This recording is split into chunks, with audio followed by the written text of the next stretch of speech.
Um, dois, três. Boa tarde. Hoje iremos falar sobre o trabalho de AF sobre política e ética autoral envolvendo direitos autorais da UFC. Bem, para começar, nós hoje estamos num momento histórico em que o surgimento e o boom das IAs está acontecendo, né?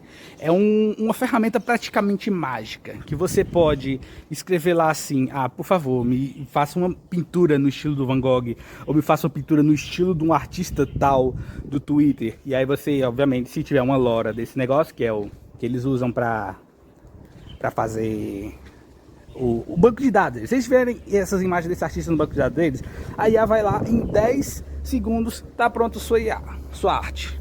Sua arte, entre aspas, né? Arte entre aspas. E assim, vem um grande pensamento assim. Por quê?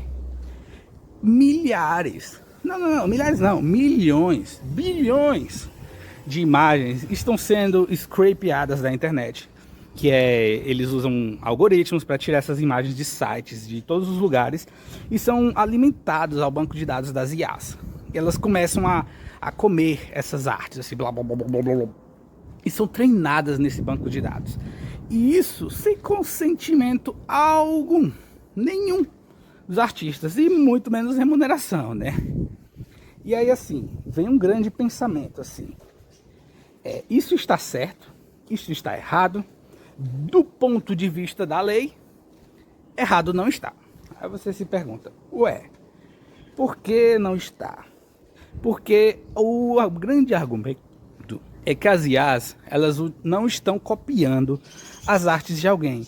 Então não estão infringindo copyright. O que está acontecendo é que elas são treinadas. Ou seja, eles comparam elas a como se fossem artistas, estudantes universitários novatos, que começam a observar várias e várias e várias pinturas e começam a, tipo assim, aprender aquele estilo, sabe? Eles começam a fazer desse jeito. E aí, entra na questão do Fair Use, que é uma lei estadunidense que garante o direito a usar coisas que são protegidas por copyright, contanto que você não infrinja muito, sabe? É o tal do Fair Use. Aí, inclusive, tem um pensador chamado Lawrence Lessig, cuja citação estará na descrição, que ele basicamente fala que não é para ter extremos, não é para ter um copyright que diga assim, todos os direitos estão reservados, mas também não é para dar um copyleft e dizer, não tem nenhum direito reservado não, entendeu? É para ter algo no meio assim, que é justamente esse tipo de pensamento que estão sendo utilizados nesse momento pelos grandes empresas de IaaS, é a Microsoft, é a OpenAI, é a Google, né? E aí, é isso que o sistema legal fala, que tá de boa, que não vai acontecer nada. Mas, imoralmente falando, isso está certo? Será que estaria certo? Vários artistas que passaram anos e anos de treino, prática, talento também, para aperfeiçoar suas artes, são artistas, pintores, designers, até animadores, né? Que a IA agora também faz vídeo. Pois é, isso está certo? Eu creio que não. Porque assim, a IA, ela está trivializando muitos trabalhos. Muita gente não está conseguindo mais emprego nesse negócio, porque a IA agora toma elas. Eu posso usar de exemplo, por exemplo, se eu ando aqui pela rua e eu vou ali na senhora que vende marmitaria, e aí tem lá uma imagem feita de IA dela, com avental, segurando uma marmita. E tá lá assim, lá, Dona Lúcia. E aí, ou seja, aquela charge lá feita por IA, foi algum freelancer que deixou de ganhar 50 conto, entendeu? Mas aí também tem um contra-argumento, sobre eticamente falando, que a IA, ela agora estaria, né, democratizando o uso da arte para todo mundo. Que agora todos teriam direito a usar arte, a usar charges, a usar designs bem feitos, entendeu? Por exemplo, tem esse contra-argumento.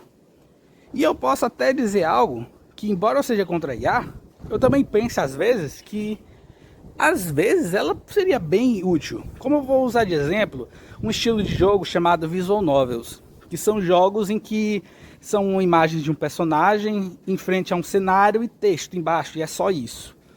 Eu já tinha jogado umas Visual Novels antes atrás, e a maioria delas, principalmente as que tinham um pouco orçamento, usavam fotos da vida real, com uns filtros bem toscos do Photoshop, e botavam lá como cenário, enquanto os personagens eram desenhados à mão, porque é a parte mais importante. E eu fico pensando, poxa, se a maioria da pessoal não tem a grana para comprar arte de fundo, porque é muito cara e também é muito difícil de fazer, então eu acho que seria até legal, de agora em diante, ao invés de ficar vendo fotos feias, com filtros horríveis do Photoshop, pelo menos ver umas artes de IA de cenário bonitinhas no fundo.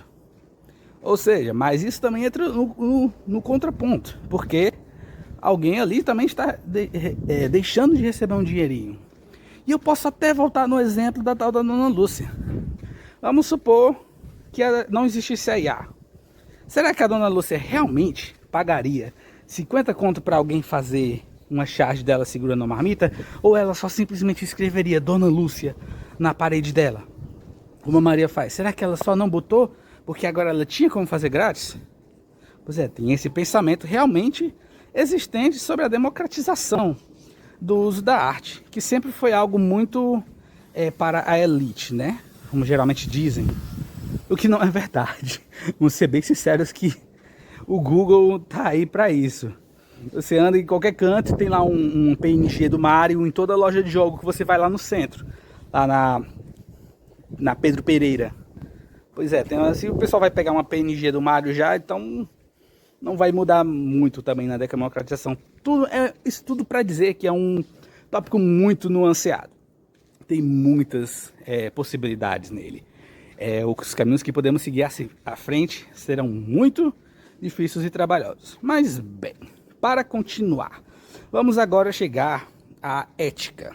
A ética dos hackers. A ética do hacker defende o software livre, né? Como todos nós sabemos, em que não é para ter o controle das grandes empresas. E aí você pensa, mas aí então a ética dos hackers seria a favor das IAs? Será que seria? Na ética dos hackers também dizia que não pode a escravização, a exploração, na realidade, dos desenvolvedores, né? E aí você pensa, quem é que controla o cenário atual das IAs? São as grandes empresas, com suas grandes narrativas. São elas que estão dando push, que estão dando gás, que estão fazendo tecnologia que muitos provavelmente esperavam demorar umas décadas para evoluir tão rápido, está explodindo em o quê? 3 anos? Eu acho que 2022 foi quando começou o pessoal postar em Facebook, Instagram, imagens de IA com o Ronald McDonald frescando, entendeu? Ou seja, elas estão dando um push gigantesco. As IAs estão evoluindo mais rápido do que a gente tem como pensar. De vez em quando sai uma matéria falando que um dono de IA não sabe o que faria se as IAs realmente passassem a tomar todos os empregos. Como que a gente faria depois disso? Não sei. Eu acho muito improvável, muito improvável, muito improvável mesmo. Tem muita coisa que eu acho que a IA não conseguiria fazer. Mas só o tempo dirá o que vai acontecer, né? E bem, para meio que finalizar, eu gostaria de dizer que essa pesquisa foi muito boa para mim, que eu pude ver mais uma reflexão de todos os lados, né? Eu tive que olhar, assim, quem é defensor, quem é contra. E o que eu penso que mudou nela para mim é simples. Eu sempre não. Quando ela começou, eu tinha entrado num estado de que eu simplesmente parei de desenhar. Eu era artista antes. Eu desenhava o tempo todo.